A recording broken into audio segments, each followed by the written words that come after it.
चलो last lecture में कहाँ तक कंप्लीट कर लिया था?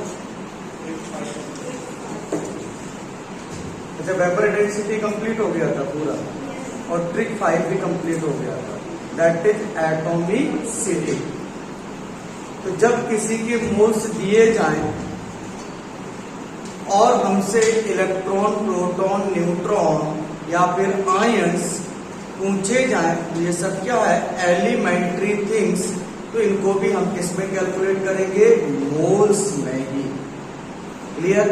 फार्मूला लगाएंगे, टोटल नंबर ऑफ अंदर की बातें equal two moles into number of अंदर की बातें इंटू एन। ये फार्मूला हम यूज करेंगे। आइए अब आगे बढ़ा जाए। नेक्स्ट बात कर रहे हैं हम लोग ड्यूलॉन्ग पेटिट लॉ। इससे मिल रहा है ड्यूलॉन्ग पेटिट लॉ। आइए, क्या है ड्यूलॉन्ग पेटिट लॉ और इससे क्या करते हैं? तो सबसे पहला पॉइंट आप याद रखिएगा ड्यूलॉन्ग पेटिट लॉ के लिए ये एप्लीकेबल होता है only for solid metallic elements only. कौन से एलिमेंट्स पर? मेटल। मेटल भी कैसे होनी चाहिए? सॉलिड। तो पहला पॉइंट है applicable only for solid metallic elements only. इसके लिए अप्लाई करेंगे सॉलिड मेटेलिक एलिमेंट्स ओनली। अब इस लॉ से हम क्या करते हैं, या ये लॉ इसलिए यूज करते हैं? तो इस लॉ को यूज करते हैं use for calculation of approx atomic weight of element.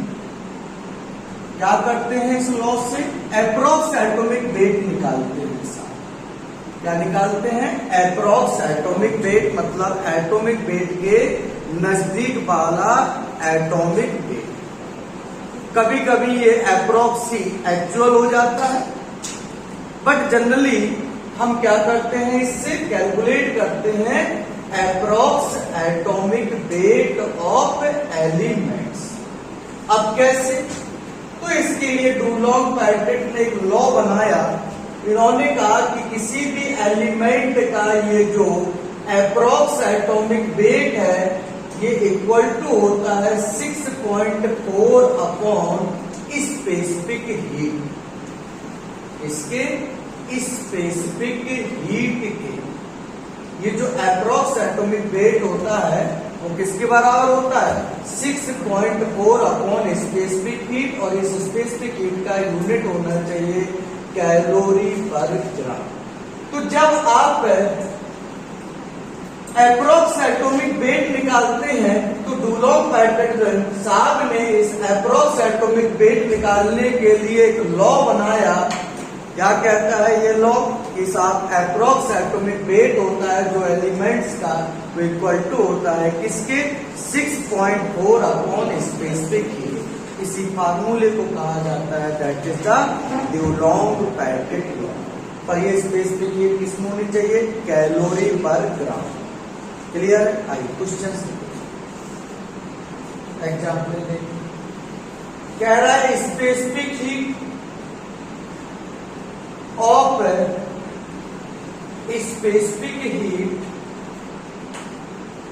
Specific heat of copper is 0.1 calorie पर gram, then find approx atomic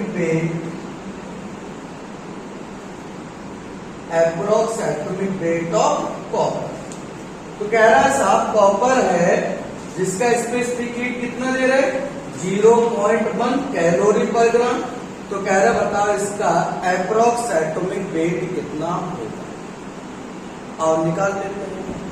तो फार्मूला लगाएंगे, तो भाई एप्रोक्स एटॉमिक वेट, तो फार्मूला क्या पड़ा, approx atomic weight equal to 6.4 upon 0.1। Specific heat calorie पर gram में कितनी दी गई है, 0.1।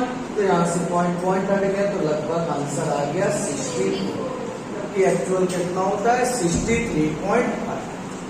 लेकिन पुराने जमाने में हम इसी मेथड से निकालते थे एलिमेंट के एप्रोक्स एटॉमिक वेट कितने हो सकते हैं। तो हम उसकी कौन सी प्रॉपर्टी निकाल लेते थे, स्पेसिफिक हीट, और स्पेसिफिक हीट को स्पेसिफिक हीट से डिवाइड कर देते थे किसको, या स्पेसिफिक हीट से डिवाइड कर देते थे किसको, 6.4 को हमें मिल जाता था उस एलिमेंट का approx atomic wait.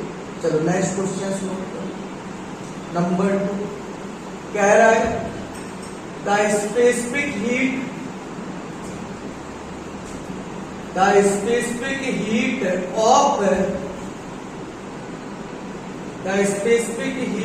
of argon is 0.16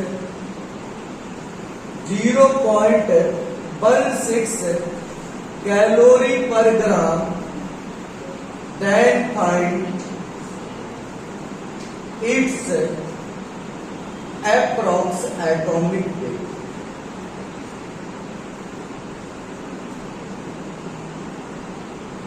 कह रहा बताओ इसका एप्रोक्स एटॉमिक वेट कितना होगा, निकाल।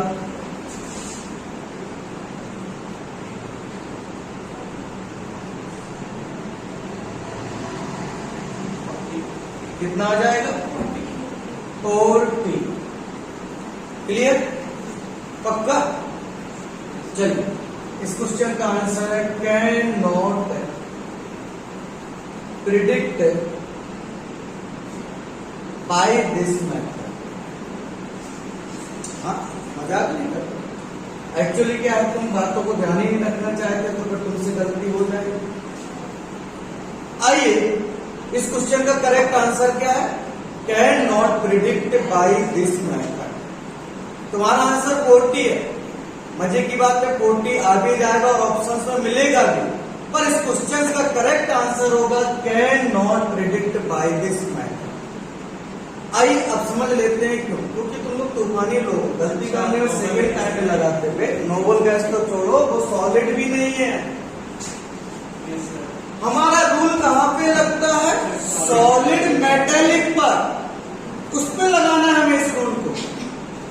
पर आपको क्या दिया गया है, स्पेसिफिक हीट, और जरा ये चेक नहीं करोगे किसकी दी गई है, आर्गन की।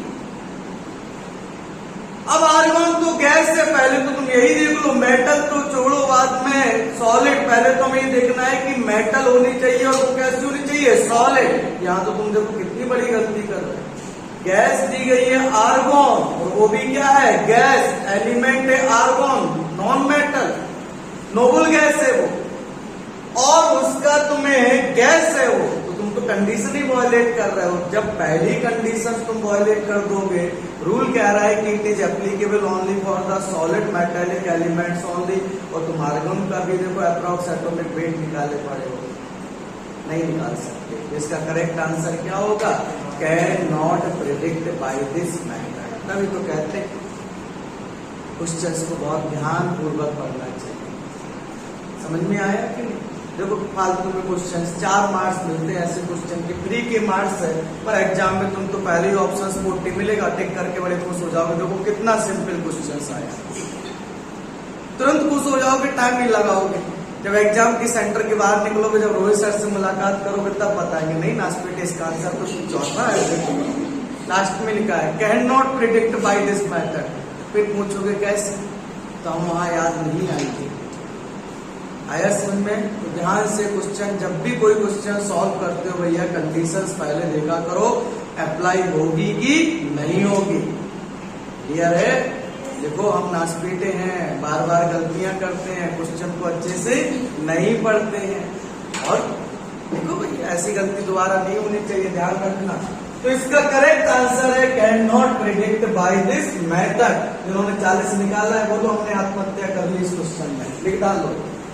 चलिए, तो क्या है रूल ऑफ पैरेटो लॉ, बस इतना ही याद रखना है। छोटा सा टॉपिक था, एक बेसिक कंसेप्ट है कि इससे क्या पता करते हैं बेटा। सबसे पहले ये एप्लीकेबल होता है मेटल्स पर, और वो भी कैसी, सॉलिड। मेटल्स में भी देखना है आपको सॉलिड है कि नहीं। अगर सॉलिड नहीं है तब भी आप इस लॉ को मेटल्स पर अप्लाई नहीं कर पाएंगे।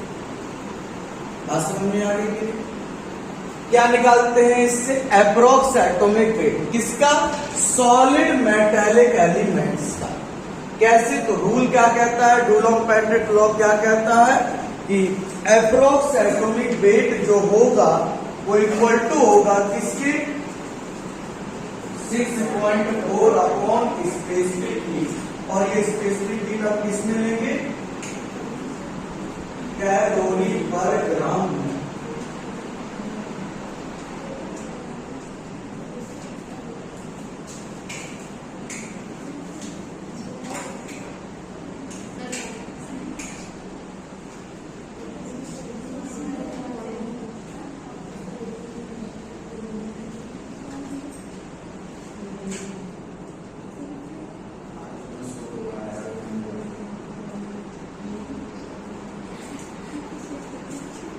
नोट हो गया,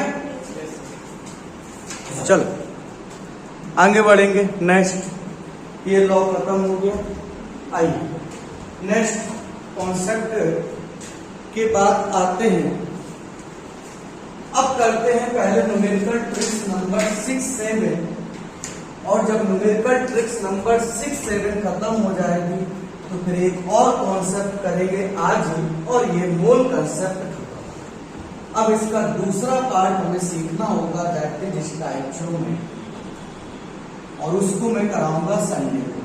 संडे को ये टॉपिक खत्म करूंगा। आपका जितना भी टॉपिक बचा है मोल कंसेप्ट स्टाइचियोमेट्री, वो टोटल संडे को होगा। कि 2 घंटे की क्लास लेके इसको खत्म करेंगे।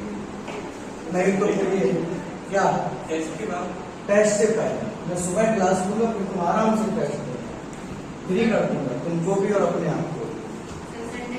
नहीं, मेरे पास एक्स्ट्रा टाइम नहीं होगा, तुम्हें भी और भी काम है, ठीक है ना। मैं अपना काम फिनिश करूंगा, तुम्हें करना है। तुम नहीं आओगे तो रिकॉर्डिंग देख लेना आराम से। मेरे पास 2 भी आएंगे, मैं 2 को पढ़ाऊंगा भाई, मैं रुकूंगा नहीं, मुझे और भी काम है। ऐसा नहीं कि मैं इसी क्लास को एक्सटेंड करता हूँ, और तुमको भी नहीं बुला सकता मंडे को। तुम आओगे, इससे अच्छा है पढ़ के जाओ, तो टाइम वेस्ट कर रहे हो। तो क्लास होगी संडे मॉर्निंग में 7:30 से 9:30, अभी टाइम बता दो, 7:30 से स्टार्ट हो जाएगी, 9:30 बजे खत्म हो जाएगी। तो इसके बाद जो करना है वो। आइए नेक्स्ट बात करते हैं न्यूमेरिकल ट्रिक्स नंबर 6।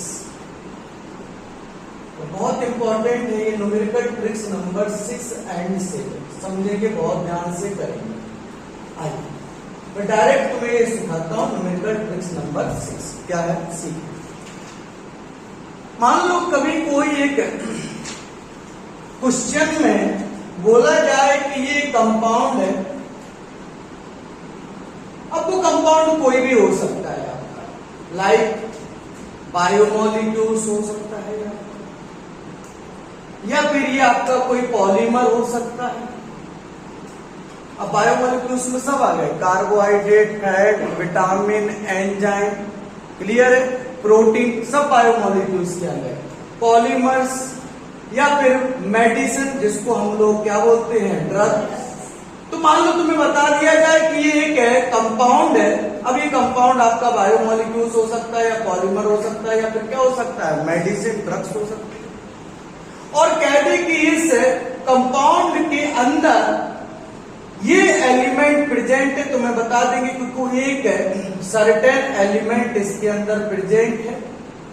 क्या बता दिया कि ये कंपाउंड है, और इस कंपाउंड के अंदर ये एक एलिमेंट्स प्रेजेंट है, और इस एलिमेंट का आपको परसेंटेज बता देंगे कि ये कंपाउंड है साहब, इसके अंदर ये एक एलिमेंट है लाइक नाइट्रोजन या आयरन, जैसे हीमोग्लोबिन है, तो हीमोग्लोबिन में हम क्या कह देते हैं, आयरन प्रेजेंट है, और उसका तो मैं परसेंटेज बता दिया कितना परसेंट आयरन है। कैफीन प्रोटीन है, कैफीन एक आपका एल्केलॉइड्स है, उसके अंदर नाइट्रोजन पाया जाता है। इंसुलिन ये एक आपका प्रोटीन होता है, वो सल्फर कंटेनिंग होती है, उसके अंदर सल्फर पाया जाता है।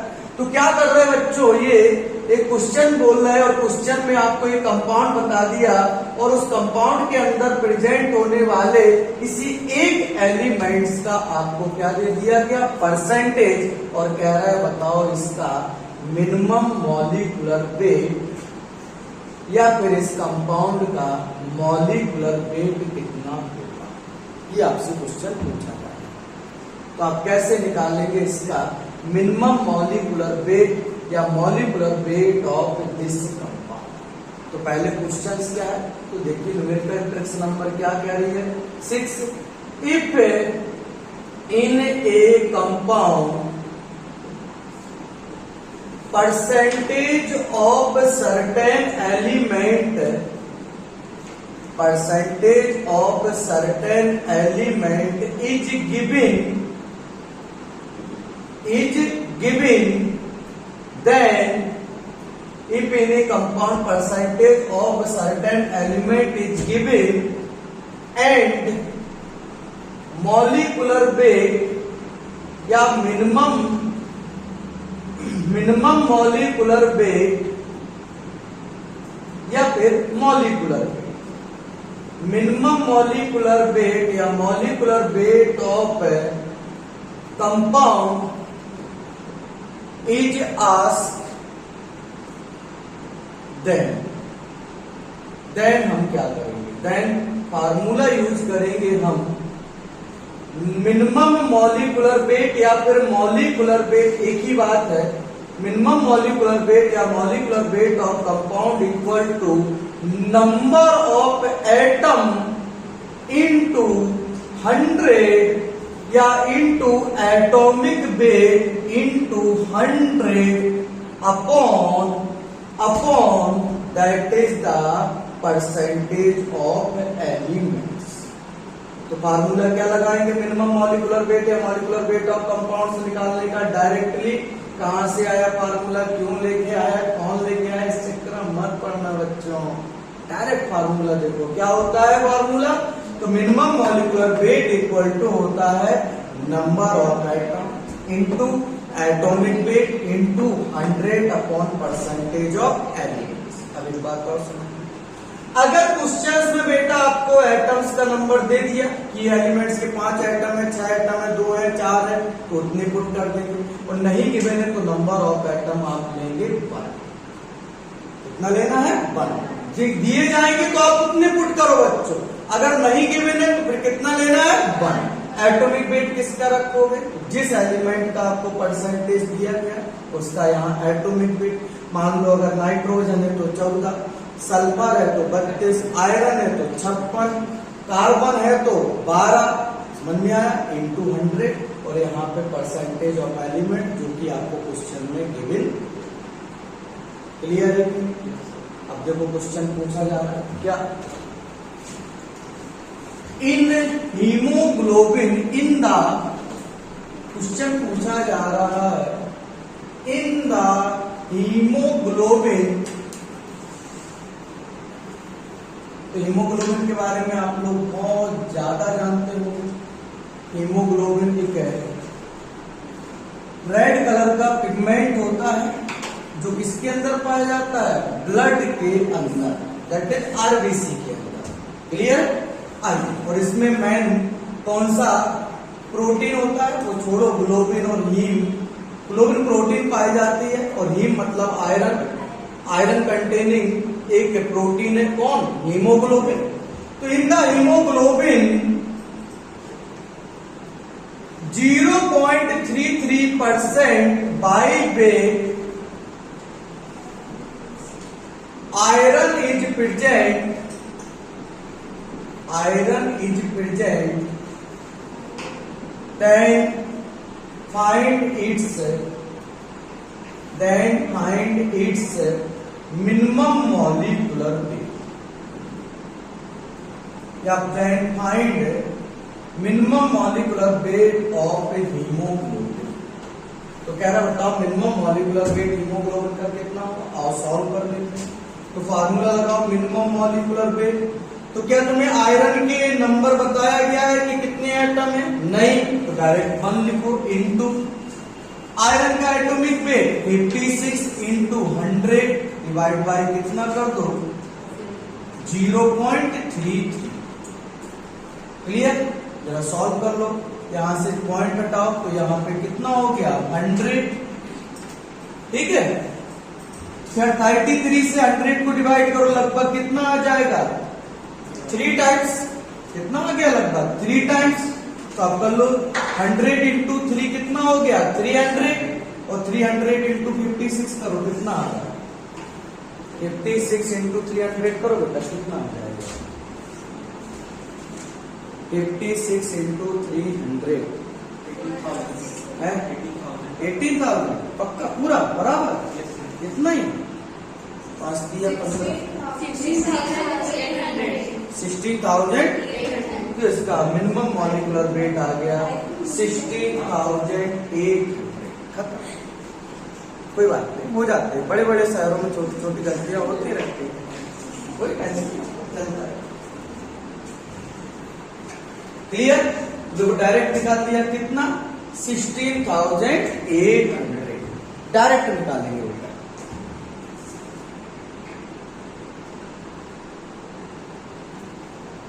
लाइट कहां से जलती है? मैन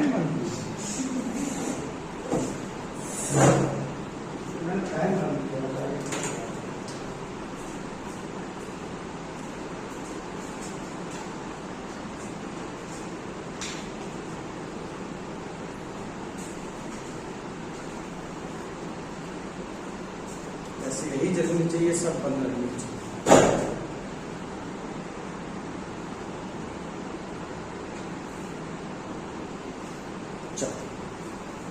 हो गया नोट? बनाओ बनाओ फटाफट। मॉड्यूल है किसी के पास? इसी आपके पास नहीं? चलो ठीक है।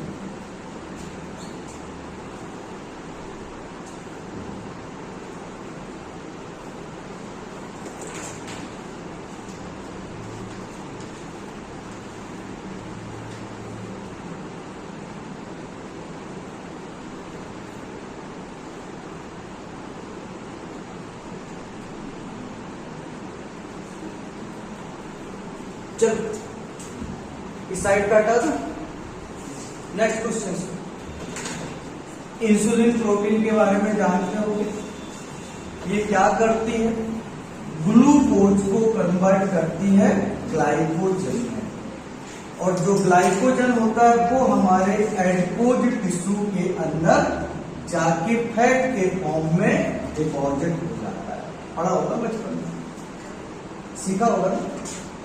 अच्छा, तो कह रहा है इन द इंसुलिन में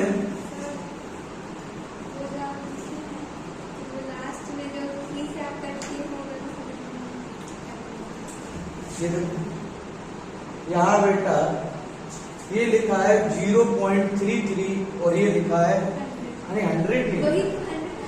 हाँ, तो यहां से पॉइंट हटाओ ना बेटा, तो कहां जाएगा 100, ऊपर 100 कर दी। तो यहाँ से 33 और ये 100, तो कितना आ गया 33 से 99 पॉइंट कुछ आ जाएगा, तो दैट इज 3 टाइम्स चला गया। तो 100 इंटू 3 300 और 5600 तुमने बताया ये 16,800। अब in the insulin protein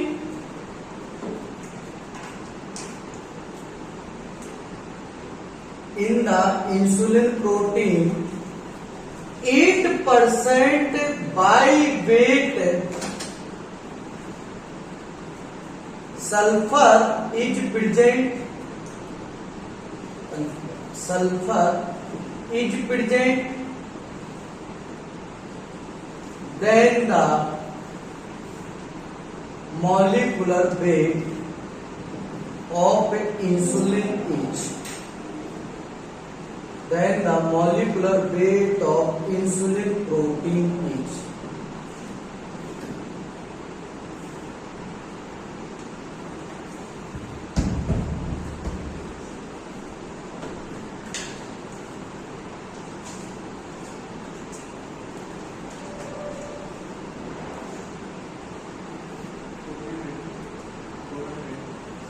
check कर ले कितना आ जाता है। तो फार्मूला लगाओ, minimum molecular weight equal to number of atom नहीं दिए गए तो कितना लेंगे 1। वो कहता है कि भाई इंसुलिन प्रोटीन के अंदर सल्फर प्रेजेंट है 8% बाय वेट और इसके अंदर सल्फर के 4 ये इंसुलिन प्रोटीन 4 सल्फर एटम से मिलकर बनी है या 2 सल्फर एटम से मिलकर बनी है, तो फिर एटम्स का नंबर पुट कर देते। नहीं दिया है तो कितना मानेंगे 1 इंटू एटॉमिक वेट सल्फर का 32 इंटू 100/8। क्लियर? ये कितना आ गया 4, आंसर आ गया 400।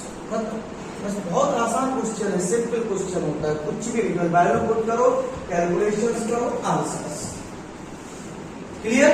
चलो ये होगी न्यूमेरिकल ट्रिक्स नंबर 6। आइए मिलते हैं अब इसी का part 2 that is numerical tricks number 7।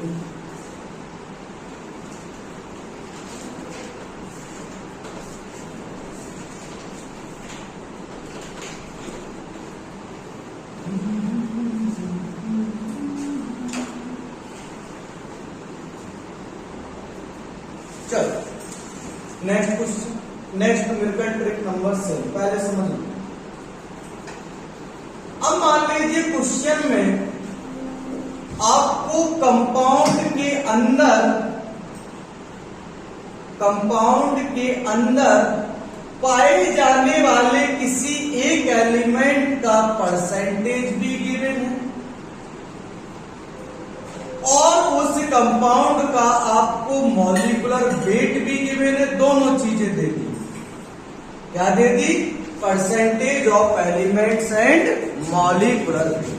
तो कहा जा रहा है if in a compound percentage of elements and molecular weight both are given, दोनों दे दिएगा, and number of atom is asked. मान लो एटम तुमसे पूछे कितने हैं, तो कैसे निकालेंगे? देखो एटम्स का, तो आइए अभी हम फार्मूला क्या यूज कर रहे हैं, मॉलिक्यूलर वेट या minimum molecular weight equal to number of atom into atomic weight into 100 upon percentage of element.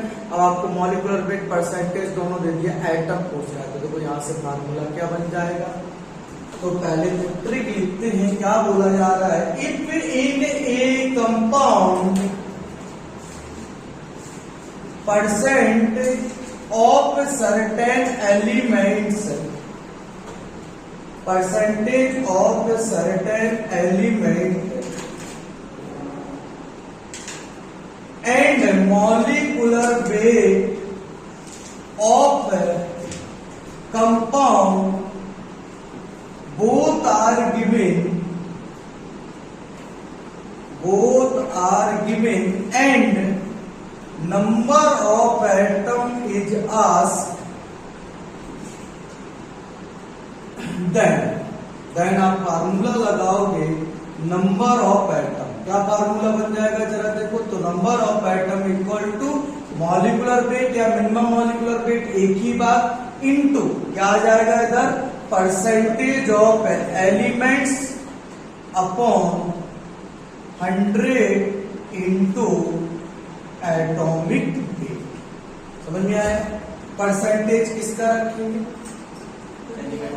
है एलिमेंट का। परसेंटेज किसका रखेंगे? एलिमेंट्स का, जो दिया गया है क्वेश्चन में। एटॉमिक वेट किसका लेंगे? तो उस एलिमेंट का जिसका परसेंटेज आपको गिवन है। आज क्लियर? चलो तो यहां से नंबर ऑफ एटम कितने निकल आएंगे उसके अंदर, तो फार्मूला लगाएंगे नंबर ऑफ एटम्स निकालने का, molecular weight into percentage of elements upon 100 into atomic wait. Clear है? चलो आगे बढ़ते हैं। क्वेश्चंस नोट करें।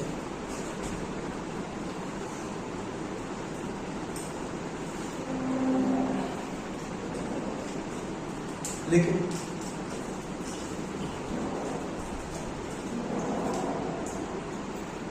The molecular weight of haemoglobin is 69,200. The molecular weight of hemoglobin is 69,200 and it contains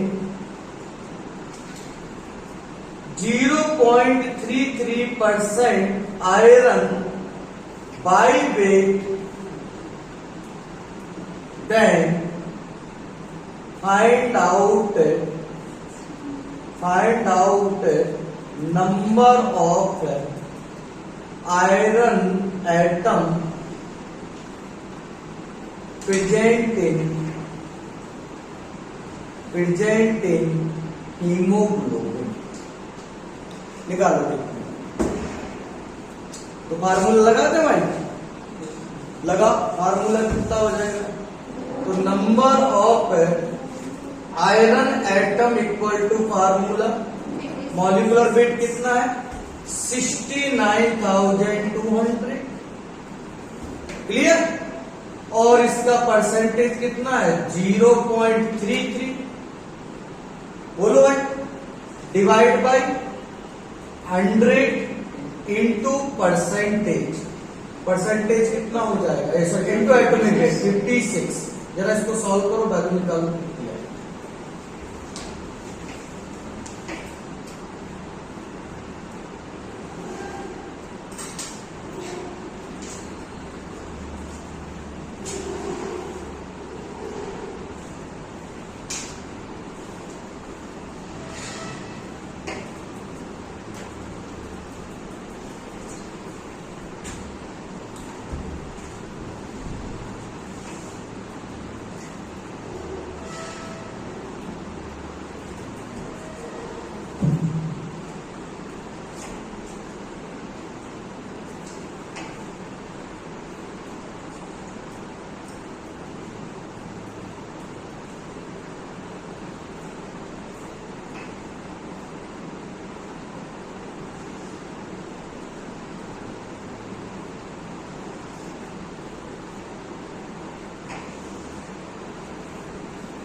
चलो मैं बहुत टाइम लगा दिया, तुम लोग कितना टाइम लगाते हो?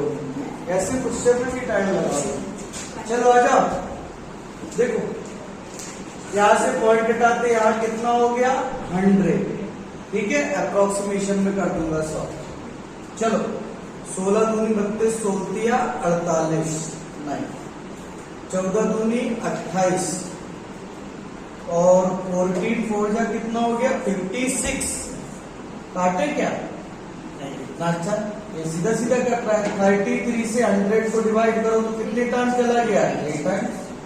क्लियर? अब आगे बढ़ो, यहां से 1 2 गायब करो, 1 2 गायब करो।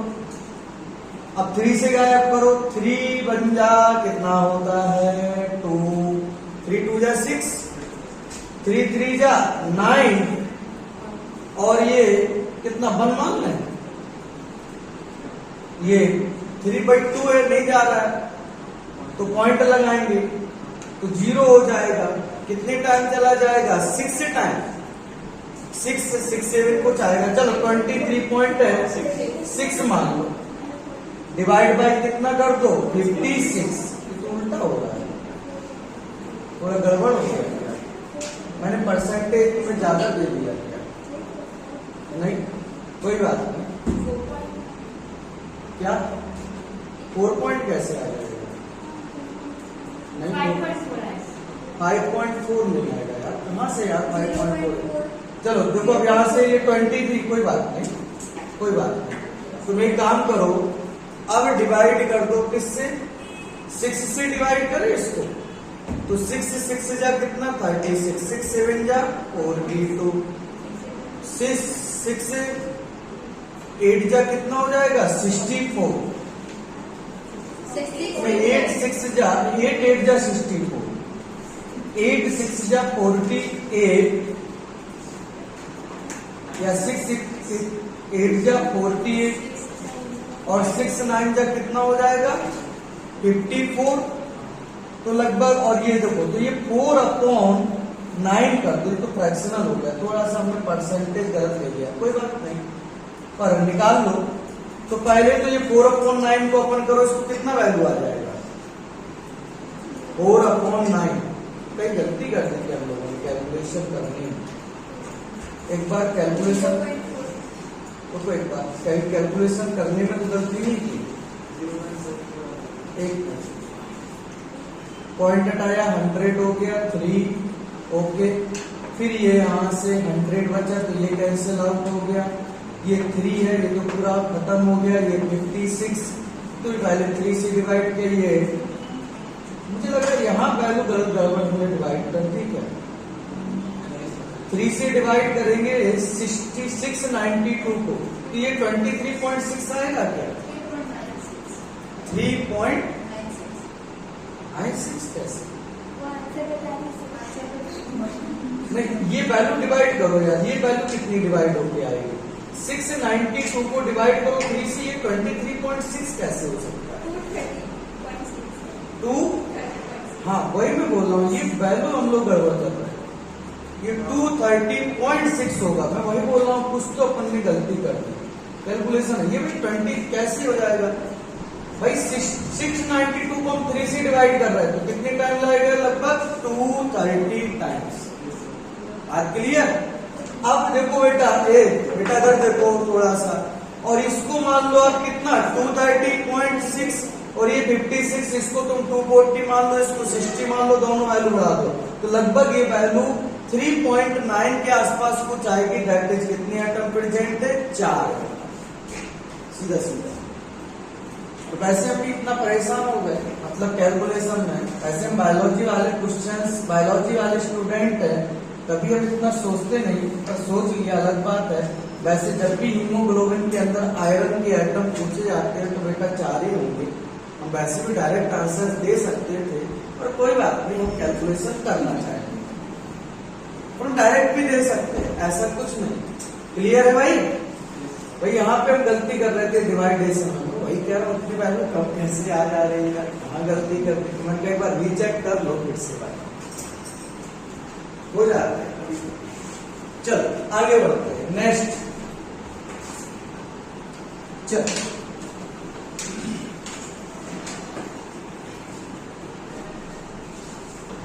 लिखो next question.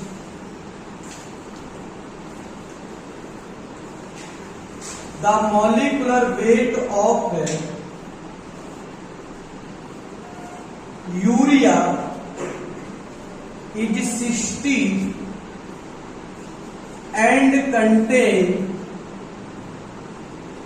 46.6% by weight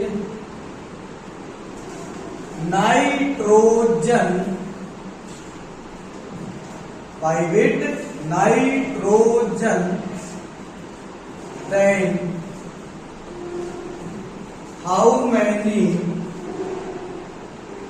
atom of nitrogen present in urea? वैसे इसका फार्मूला पता है हमें, ओरली आंसर्स दे सकते हैं, बट हम न्यूमेरिकली आंसर्स निकालो। देखो कितना एटम पाया जाएगा, न्यूमेरिकली आंसर्स निकालो।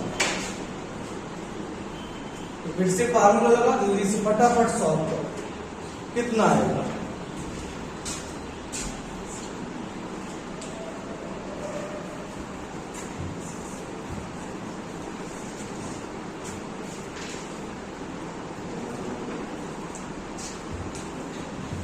कितने आ रहे? चलो भाई, तो लगा फार्मूला। नंबर ऑफ एटम पूछे जा रहे हैं, तो मॉलिक्यूलर वेट 60, परसेंटेज कितना 46.6 अपॉन जरा नाइट्रोजन का एटॉमिक वेट बताओ 14 इंटू 100। अब देखो मैं फुल टास्क कैलकुलेशन करूंगा, तुम लोगों के चक्कर में एग्जैक्ट ये 3 टाइम चला गया, ठीक है। और ये देखो कितना हो गया, दैट इज ये 10 और ये कितना हो गया 6 3 जा कितना 18 डिवाइड बाई 10 कितना आ गया 12। मैं डायरेक्ट करूंगा कैलकुलेशन, अब मैं तुम लोगों के भरोसे नहीं रहूंगा, मेरा कैलकुलेशन ऐसे रहता है, मैं कभी क्लोज नहीं जाने वाला। फुल टास्क कैलकुलेशन नहीं होता। मैं जब पढ़ता था, कंपटीशन का प्रिपरेशन करता था, तो मेरा कैलकुलेशन ऐसे ही चलता था, क्योंकि मैं ऑब्जेक्टिव क्वेश्चंस को बस देखता था, उसकी आंसर से नियर कितना दिया, नियर आंसर निकालता था, एग्जैक्ट के चक्कर में कभी नहीं निकालता। तो मुझे चाहे मेरे कैलकुलेशन वीक बोल दो चाहे स्ट्रॉन्ग, पता मैं यहाँ कभी पता इसको मैं किससे काटता हूँ, 0.33 से 100 को काटता हूँ। कितने टाइम 4 बार। और क्या, बहुत सॉफ्ट कैलकुलेशन कर, और देखो डायरेक्ट आंसर 4 निकाल लेता, पर छोड़ो कोई बात नहीं। हो गया भाई, चलो आगे बढ़ते हैं। तो ये थी न्यूमेरिकल ट्रिक्स नंबर 6 एंड 7।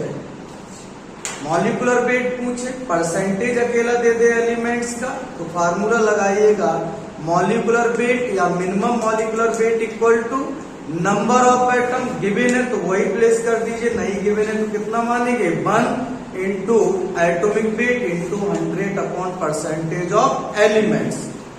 अब दोनों दे दें, that is percentage of elements and molecular weight of compound. Number of atom पूछे तो फार्मूला बन जाएगा number of atom equal to molecular weight into percentage of elements upon atomic weight into 100। Next number, next last concept है mole concept के अंदर, that is that या some basic concept chemistry के अंदर।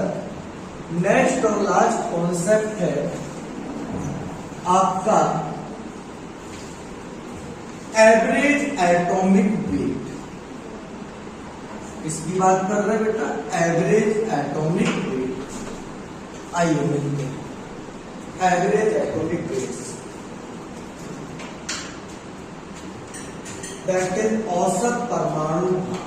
जो भी कॉन्सेप्ट चल रहा हो देख लो, एवरेज एटॉमिक वेट। अब एवरेज एटॉमिक वेट कब कैलकुलेट करते हैं, कंडीशंस क्या है, एवरेज एटॉमिक वेट कब निकाला जाता है, तो सुनिए। एवरेज एटॉमिक वेट हम निकालते हैं ओनली फॉर आइसोटोप्स एलिमेंट। किसके लिए, आइसोटोप्स एलिमेंट्स के लिए, उन एलिमेंट्स के लिए जिनके क्या होते हैं बेटा, आइसोटोप्स। केवल उन्हीं के लिए निकालते हैं हम क्या, एवरेज एटॉमिक वेट। अब समझिए जरा ध्यान से। अभी आइसोटोप्स क्या है, तो 2 प्रकार के टर्म होते हैं, एक आइसोबार और दूसरा होता है आइसोटोप्स। अब आइसोबार क्या होते हैं, जब 2 या 2 से ज्यादा एटम जिनके 2 या 2 से ज्यादा एटम जिनके मास नंबर सेम होता है, एटॉमिक नंबर डिफरेंट होता है, इनको हम कहते हैं आइसोबार। तो एटॉमिक नंबर को बेटा जेड से रिप्रेजेंट करते हैं, तो इसका Z1 Z2 अलग अलग, ये मास नंबर ए से रिप्रेजेंट करते हैं, तो दोनों सेम बना दिए। तो ऐसे दो या दो से ज्यादा एटम जिनका ए सेम होता है और Z different, that is atomic number क्या होता है, डिफरेंट, उनको हम नाम देते हैं दैट इज द आइसोबार। अब ऐसे दो या दो से ज्यादा एटम जिनका ए डिफरेंट मतलब मास नंबर अलग अलग होता है, बट जेड कैसा होता है, सेम, इनको हम कहते हैं दैट इज द आइसोटोप्स। अब जैसे ये एक है आइसोटोप्स है, अब मुझे XCX लेना पड़ेगा, क्यों? क्योंकि बेटा एटॉमिक नंबर सेम होगा तो एटम भी कैसा हो जाएगा, सेम, क्योंकि हर एटम का एटॉमिक नंबर हमेशा कैसा होता है, एक ही। तो अगर एटम का एटॉमिक नंबर सेम है तो उस केस में एटम भी कैसे हो जाएंगे आपके सेम। तो एक एलिमेंट का एटम ऐसा है जिसका एटॉमिक नंबर तो जेड ही है पर उसका मास नंबर कितना है, M1, और दूसरा एटम उसका ऐसा है जिसका मास नंबर कितना है, M2। तो अगर एलिमेंट है दो या दो से ज्यादा ऐसे एटम से मिलके बना हो जिसका मास नंबर डिफरेंट हो, एटॉमिक नंबर कैसा हो, सेम, तो इन एटम्स को एक दूसरे का हम करेंगे आइसोटोप्स और इस एलिमेंट्स को करेंगे आइसोटोपिक एलिमेंट्स। इसके आइसोटोप से बना है मतलब अपने ही एटम से बना है पर उन एटम्स के मास नंबर कैसे हैं, अलग अलग। अब जैसे एग्जाम्पल बात करें तो हाइड्रोजन एलिमेंट जो है वो बना है बेटा किस किस से, दैट इज 1H1 से, 1H2 से, 1H3 से। बात क्लियर? पर हाइड्रोजन एटम एलिमेंट जो है वो किस किस से बना है, एक एटम इसमें 1H1 है, एक एटम 1H2 है, एक एटम 1H3 है।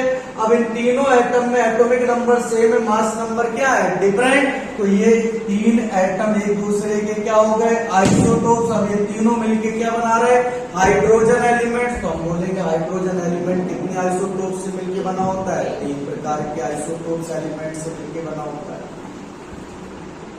ऐसा ही क्लोरीन, देखो क्लोरीन 2 प्रकार के क्लोरीन एटम से मिलके बना होता है और है वो दोनों क्लोरीन ही।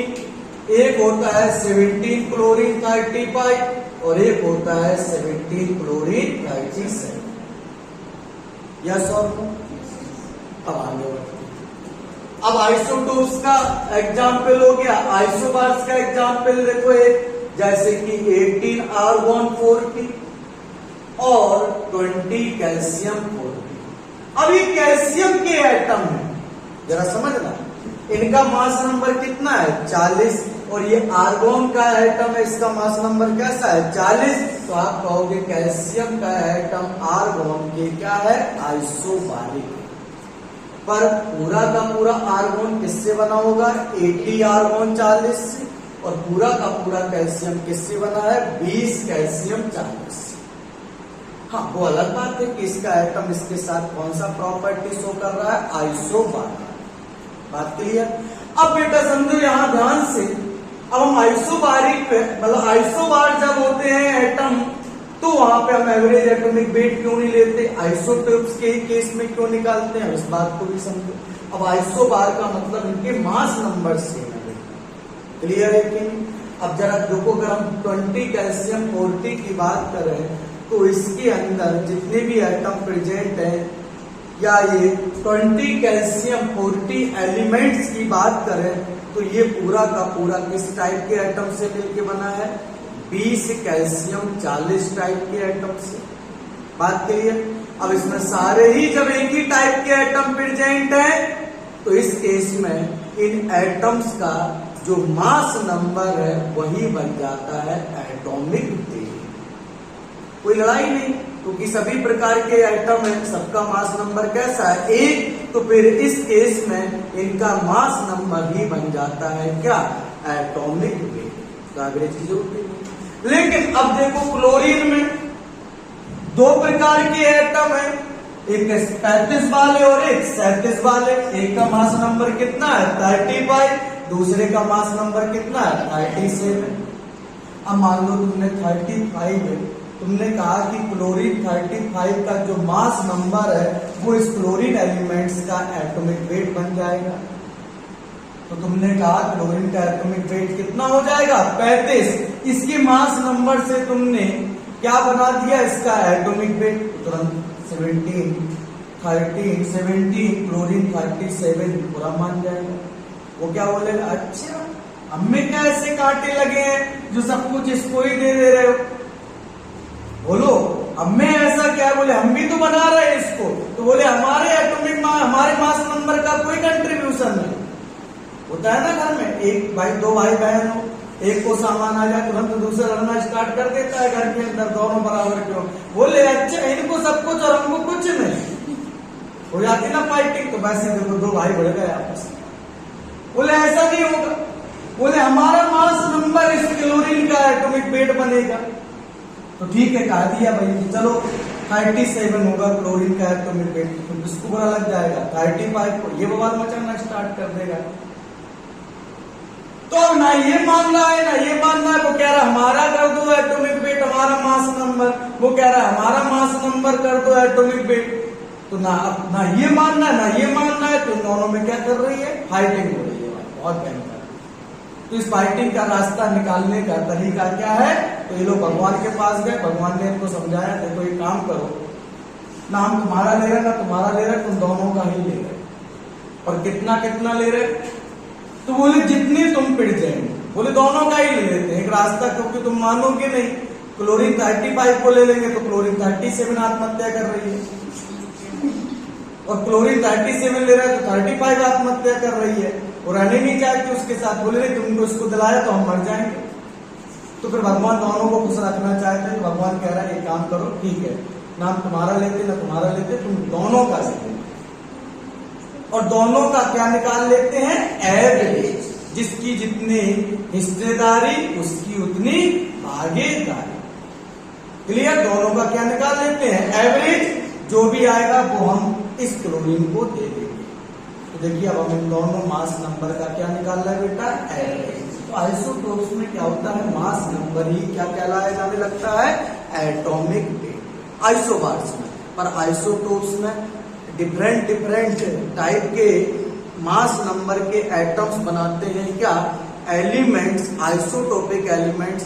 तो फिर हमें यहाँ पर सभी एटम्स के मास नंबर का क्या निकालना पड़ता है, एवरेज। और जब आप सभी एटम्स के मास नंबर का एवरेज निकालोगे तो इसी को कहा जाता है एवरेज एटॉमिक मास। बात क्लियर है। चलिए अब एवरेज एटॉमिक मास कैसे निकालेंगे, तो आइए उसका निकालने का तरीका है। तो पहले आप इतना नोट कर लो कहीं पे, फिर मैं आगे बढ़ूं। यहाँ पे नोट कर लो, ये कहीं पे बात करें फटाफट। तो याद रखना एवरेज एटॉमिक मास किसके लिए निकालते हैं, या एवरेज एटॉमिक वेट किसके लिए होता है। तो याद रखेंगे for isotopes elements, only for isotopes elements. Isobar के केस में आइसोबार का मास नंबर ही आइसोबार का एटॉमिक नंबर हो जाता है, क्योंकि आइसोबार्स में मास नंबर सेम होता है, एटॉमिक नंबर कैसा होता है, डिफरेंट। तो एक प्रकार के एटम सभी के सभी एक ही टाइप के एटम यहाँ पे निर्माण करते हैं एलिमेंट का आइसोबार के अंदर। बात क्लियर हो गई।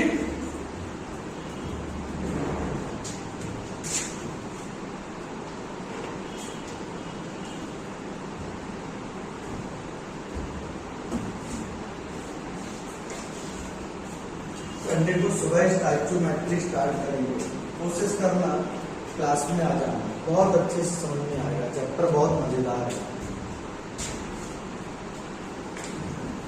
फायदा तुम्हारा होगा, आगे तो जिंदगी में सब लगा ही रहता है। आपको तो कोई काम है नहीं, संडे मंडे ट्यूसडे वेडनेसडे कुछ नहीं होता। जब पढ़ाई होती है तो पढ़ाई होती है ना। हमारा लक्ष्य बड़ा है तो हम कैसे थक के बैठ सकते हैं? नहीं भैया बैठ सकते।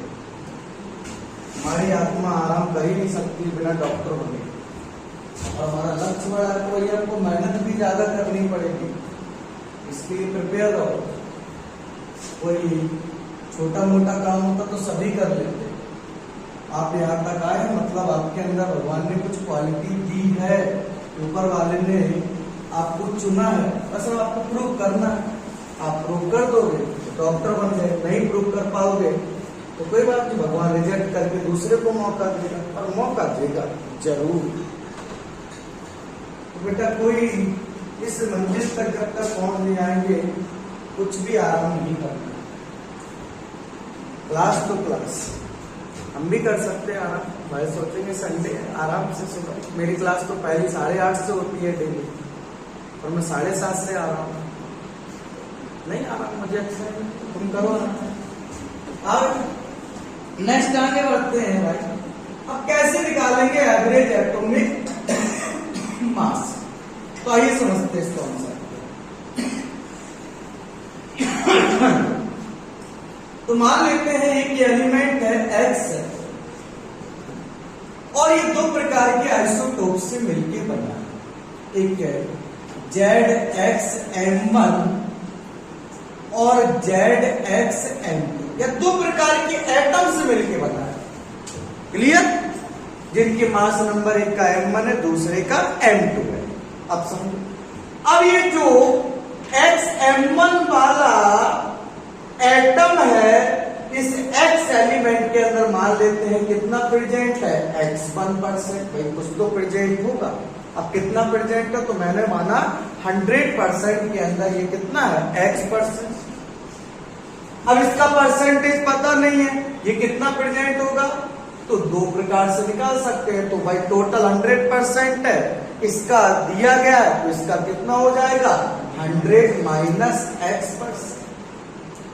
या फिर हमने मान लिया इसका Y% है, और पता कर लेंगे बाद में Y% की वैल्यू कितनी। क्लियर? तो टोटल X एलिमेंट बन रहा है X% ऑफ X M1 वाले आइसोटोप्स है एटम से, और X एलिमेंट बन रहा है XM2 वाले आइसोटोप्स एटम से, जिसका प्रतिशत कितना है? 100 माइनस X%, या फिर 100 माइनस X%, या फिर हम कहेंगे कितना है? Y%। अब कह रहा है कि इसका एवरेज एटॉमिक मास बताइए अब कितना होगा। तो कैसे निकालते हैं? तो हम पहले करते हैं साहब, जितने भी आइसोटोप्स प्रेजेंट होते हैं उन सभी आइसोटोप्स के मास नंबर एंड उनके परसेंटेज का प्रोडक्ट निकालते हैं, और उसका क्या करते हैं? समेशन। क्या करते हैं? पहले प्रोडक्ट निकालते हैं। तो क्या बोला जा रहा है? सबसे पहले कैसे एवरेज एटॉमिक वेट निकालेंगे? तो एवरेज एटॉमिक वेट निकालने के लिए फार्मूला लगाते हैं बेटा। क्या? पहले जितने भी आइसोटोप्स हैं उनका मास नंबर लेते हैं। क्या लेते हैं? मास नंबर, और उसका मल्टीप्लाई करते हैं उसके परसेंटेज से। किससे मल्टीप्लाई करते हैं? परसेंटेज से।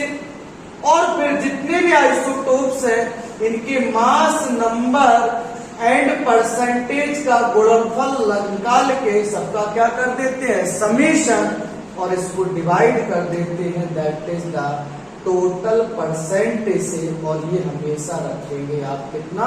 100। अब अगर इस एलिमेंट के लिए हम एवरेज एटॉमिक वेट का फार्मूला बना है, तो बताओ इस एलिमेंट्स के लिए क्या बन जाएगा? तो इसका एटॉमिक वेट का फार्मूला क्या बन जाएगा? तो बताओ, इसका पहला वाले आइसोटोप्स का मास नंबर कितना है? M1, दूसरे वाले इंटू X, प्लस दूसरे वाले का मास नंबर निकालो इंटू उसका परसेंटेज, तो M2 into 100 minus X upon तो देखो दोनों आइसोटोप्स का हमने mass number into percent into उसके परसेंटेज का मल्टीप्लिकेशन किया, समेशन कर दिया, डिवाइड बाय टोटल परसेंटेज। तो x प्लस 100 माइनस x जो कि बढ़ के कितनी निकल के आ गई 100। क्लियर है कि नहीं? चलिए क्वेश्चन पूछा जा रहा है, सुनिए जरा ध्यान से। क्लोरीन एटम है, इसके दो आइसोटोप्स हैं, एक 17 क्लोरीन 37, दूसरा 17 क्लोरीन 35। इसका परसेंटेज है 25% और इसका प्रतिशत है 75%। तो कह रहा है what is the average atomic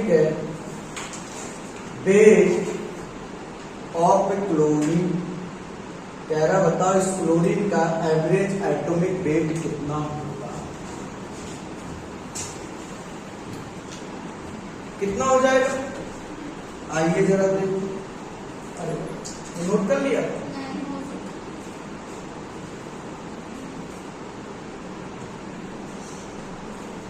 note कर।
तो हम बता रहे थे ना, लेकिन हम कभी तुम्हें बताएंगे ये ऐसा क्वेश्चन आया तो कभी सॉल्व मत करिएगा जिंदगी में, डायरेक्ट आंसर स्टिक करिएगा।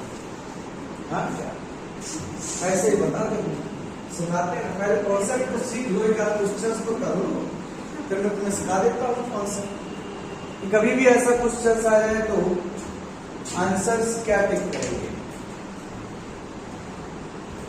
ये तो पहले कॉन्सेप्ट सीख लो,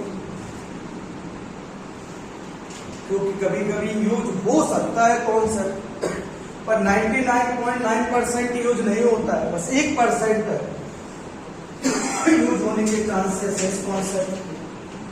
चलो तो निकालेंगे बेटा, फार्मूला लगाएंगे average atomic weight of chlorine equal to पहले वाले आइसोटोप्स का मास नंबर 35 इंटू उसका परसेंटेज 25 प्लस 37 इंटू 25 दूसरे वाले का मास नंबर 35 इंटू उसका percentage 75 divide by total percentage कितना हो गया 100। सॉल्व कर लेते हैं। 25 बन जा 25 और ये कितना हो गया 4 और ये हो गया 4 और ये कितना हो गया 3। ठीक है, कंफ्यूजन अभी भी कंफ्यूजन हो जाता है तुम लोगों को, ये कंफ्यूजन अभी भी हो रहा है क्या? कंफ्यूजन मत करो फिर। चलो 35 इंटू 4 कर दो कितना आ गया, 35 इंटू 3 कर दो कितना आ जाएगा 37 प्लस 105 डिवाइड बाई 4, तो ये कितना आ जाएगा बेटा जरा 137 डिवाइड बाई 4, तो ये आ गया 35.5 आ गया 35। भाई तुम ऐसे नहीं कर लो यार, तुम लोग भाई बहुत टेंशन दे रहे हो, तुम ऐसे नहीं। ऐसे ठीक है। अच्छा ये 139 हो जाएगा, सॉरी 130 नहीं, 7 कितना हो जाएगा 142 तो आ जाएगा 35.5। नहीं आ रहा है, डिवाइड करके देखिए 142 डिवाइड बाय कितना आ जाएगा 35.5। क्लियर है? चलो आइए, नहीं आइए अब नेक्स्ट देखो बेटा। अब मान लो जब भी ये क्वेश्चन आएगा तो इसका ऑप्शंस जरूर दिया जाएगा। नीट में जब भी ये क्वेश्चन आएगा तो ऑप्शन जरूर होगा, ये लावारिस नहीं होगा क्वेश्चन। इसका 4 वारिस आएंगे और उसमें से तुमको देखना होगा सही वारिस कौन सा है। तो कैसा निकालेंगे इसका सही वारिस? ये लावारिस नहीं आएगा, सही वारिस आएगा ऐसे। तो आओ वो तुम्हें मैं सिखा देता हूं। चलो, तो बचपन में हम एक खेल खेला करते थे। 2-3 लोग होते थे इकट्ठे, तो सबके पैसे कोई खर्चा करना होता तो कोई पार्टी करनी होती थी। तो पहले तो पार्टी का बजट निकालते थे और फिर हिसाब किताब लगाते थे कि भैया तुमसे कितना पैसा लगेगा, लगाते थे, एवरेज निकालते थे। कैसे? तो मान लो अगर 2 लोग हों या 2 वैल्यू है 5 और 10, तो तुम इनका एवरेज निकाल लोगे, हमेशा कितना आएगा 7.5 आया कि नहीं? अब देखो बेटा ये एवरेज आया 7.5। अब ये एवरेज जो निकला है वो छोटी वैल्यू से बड़ा है, 5 से बड़ा है, और बड़ी वैल्यू से क्या है, छोटा। वैसे ही तुम 2 और 3 का एवरेज निकालो, कितना आएगा 2.5। 2, 3, 5 हो गया ना, 5 को डिवाइड करो 2 से, 2 लोगों को जोड़ा, तो एवरेज निकालने के लिए क्या करोगे, जितनी वैल्यू से को आप ऐड करते हो उतनी वैल्यू से उतने नंबर, जितनी वैल्यू आप ऐड कर रहे हो उन वैल्यू के नंबर से आपको क्या करना पड़ेगा, डिवाइड। तो 5 आपने 10, 20, 30 तीनों ऐड किया, तो बताओ इसका एवरेज कितना आएगा, कितना आएगा 10, 20, 30, तो कितना हो जाएगा 30, 20, 50 और 10 60, 60 डिवाइड बाई 3 कितना आ गया 20 आया कि नहीं? पर ये जो 20 एवरेज आया है वो छोटी वैल्यू से तो बड़ा है और बड़ी वैल्यू से कहाँ है, छोटा है। 150 का एवरेज कितना आएगा, 100 और 50 का एवरेज बताओ कितना होगा 75। 100 से ज्यादा, 100 से कम, 50 से ज्यादा, तो एवरेज चाहे कभी भी निकालो, किसी का भी निकालो, याद रखना एवरेज छोटी वैल्यू से कैसा होता है, ज्यादा, और बड़ी वैल्यू से कैसा होता है, छोटा। तो फिर आपके क्वेश्चंस में अगर एवरेज एटॉमिक वेट पूछ रहा है, 4 ऑप्शंस अगर दिए हैं, तो वो ऑप्शंस 4 में से कभी सही नहीं हो सकते जिसमें एवरेज एटॉमिक वेट छोटे वाले आइसोटोप्स के मास नंबर से कम है और सबसे बड़े वाले आइसोटोप्स के मास नंबर से ज्यादा है। वो तो सही हो ही नहीं सकते, कभी भी नहीं हो सकते।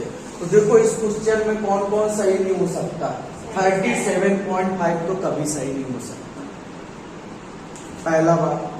अब एवरेज निकाल ले तो बीच में आएगा। अब ये भी जान लो किसके नियर आएगा एवरेज, जिसकी ज्यादा भागीदारी उसकी उतनी हिस्सेदारी। ये बात नहीं समझ रहे? अब भाई 100-50 की बात है, लेकिन बिजनेस की बात कर तो बिजनेस में जिसका शेयर ज्यादा, भाई 100 रुपए की पार्टनरशिप हुई, पर 100 में एक लोगों ने 80 रुपया दिया और दूसरे ने 20 रुपया दिया। तो जब 100 रुपया कोई कमा लेगा, उस कंपनी का 100 रुपया मुनाफा हो जाएगा, तो बताओ 100 रुपए में 80 रुपए किसको देंगे, जिसकी 80 रुपए लागत है। तो भाई भले ही 100 कमाए कंपनी ने, पर यहाँ आधा आधा नहीं डिवाइड होगा, कितना डिवाइड होगा, भले ही जैसी पार्टनरशिप में वैसा ही उसको क्या मिलेगा, पेमेंट। तो मैं वही बोल रहा हूं, तो मतलब जितना ज्यादा परसेंटेज होगा आइसोटोप्स के अंदर, उसका मास नंबर का वजन उस एवरेज एटॉमिक वेट में भी कैसा रहेगा, ज्यादा रहेगा कि नहीं रहेगा। तो फिर देखो, तो एवरेज निकालेंगे, बीच में आएगा। अब किसके नियर आएगा, किस आइसोटोप्स के नियर आएगा, तो यही बता देता हूं, बीच में आएगा। पर कहां पे आएगा बीच में, तो किसके नियर आएगा, तो जिसका परसेंटेज ज्यादा है। तो तो देखो अब इसका मास नंबर 37, इसका मास नंबर 35। नियर देखना है बेटा। अब देखो बेटा, तो देखो 37 एंड 35 का एवरेज निकालेंगे तो इनके बीच में आएगा, तो फिर 35 भी सही नहीं हो सकता, 37 भी सही नहीं हो सकता। अब बच्चा कौन? 35.5। और देखो इनका बीच में अब आएगा एवरेज 37 से कम होगा, 35 से ज्यादा होगा। अब किसकी नियर होगा? तो जिसका परसेंटेज ज्यादा, तो देखो 75% इसका ज्यादा, तो इसी के नियर होगा। और इसकी नियर कौन सी वैल्यू लिखी है? 35.5। तो आंसर डायरेक्ट करेंगे। ये है कॉन्सेप्ट इस कॉन्सेप्ट का। बट मान लो अगर दो ऑप्शंस बिल्कुल क्लोज है, तो फिर आप किसके थ्रू जाएंगे? अपने कॉन्सेप्ट के थ्रू। बट अगर नहीं दिए तो हम क्या फालतू में सॉल्व करेंगे, टाइम वेस्ट करेंगे। डायरेक्ट हमारे पास जब हमको पता है इतना अच्छा लॉजिक है और वो एक्सपेरिमेंटल है, कोई ऐसा नहीं कि रोहित सर ने बोल दिया तो कर लेना है, नहीं बेटा, प्रूफ है हुआ। बात समझ में आ गई? चलो, ये हो गया आपका क्वेश्चन। और भी मैं क्वेश्चन आपको करवाता हूँ पर नेक्स्ट क्लास। आज के लिए ये खत्म हो गया आपका मूल कंसेप्ट पूरा का पूरा। इस टाइप जो मैट्रिक नेक्स्ट क्लास में स्टार्ट किया जाए।